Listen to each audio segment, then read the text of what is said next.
ఆచమనాధికం. నారద, శుద్ధము, స్మార్తము, పౌరాణము, వైదికము, తాంత్రికము, శ్రౌతము అని ఆచమనం 6 విధాలు. మలమూత్ర శౌచం తరువాత చేయవలసినది శుద్ధాచమనం.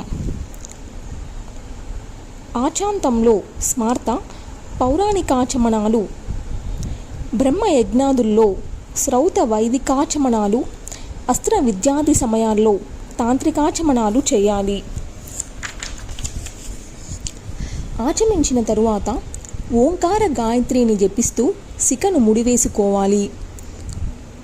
పునరాచమనం చేసి గుండెలను, చేతులను, భుజాలను మార్జించుకోవాలి.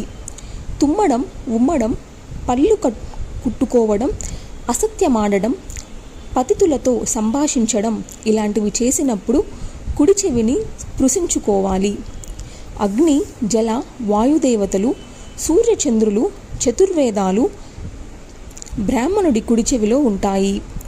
అటుపైన నదికో, నూతికో, చెరువుకో వెళ్ళి ప్రాతఃస్నానం చేయాలి. శరీరాన్ని పరిశుభ్రపరుచుకోవాలి. నవద్వారాలలోనూ మలినముంటుంది. తోముకొని కడిగి శుభ్రపరచాలి. అగమ్యాగమన, ప్రతిగ్రహ, రహస్యాచరిత పాపాలన్నీ స్నానంతో ప్రక్షాళనమవుతాయి. స్నానం చేయకుండా ఆచరించే సత్కర్మలన్నీ నిష్ఫలమవుతాయి. కనుక నిత్యము ప్రాతఃస్నానం చేయాలి. అది దర్భాలు చేతబట్టుకునే చేయాలి. హోమకాలం దాటిపోకుండా ప్రాతఃస్నానం ముగించుకోవాలి. స్నానం కాగానే సంధ్యావందనం మార్చాలి. 7 రోజుల పాటు ప్రాతఃస్నానం చేయకపోయినా, 3 రోజులు సంధ్య వార్చకపోయినా, 12 రోజులు అగ్నికార్యం ఎగ్గొట్టినా ద్విజుడు కులభ్రష్టుడవుతాడు. నారద, గాయత్రి కన్నా గొప్ప మంత్రం ఇహపరాలలో ఎక్కడా లేదు. గానం చేసేవాడిని కాపాడుతుంది కనుక గాయత్రి అన్నారు. ముమ్మారు ప్రాణాయామం చేసి ప్రణవాక్షర సహితంగా వ్యాహృతిత్రయ సమన్వితంగా గాయత్రి మంత్రాన్ని జపించాలి.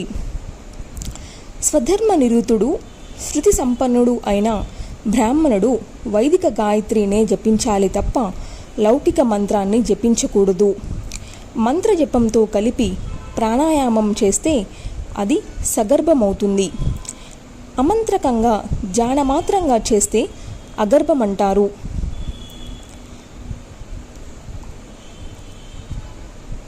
స్నానంగానే దేవ, ఋషి, పితృతర్పణాలు పూర్తి చేసి గట్టుకు వచ్చి శుభవస్త్రాలు ధరించాలి. అప్పుడు విభూతి ధారణ, రుద్రాక్షర ధారణ ఇదే వరుసలో చేయాలి.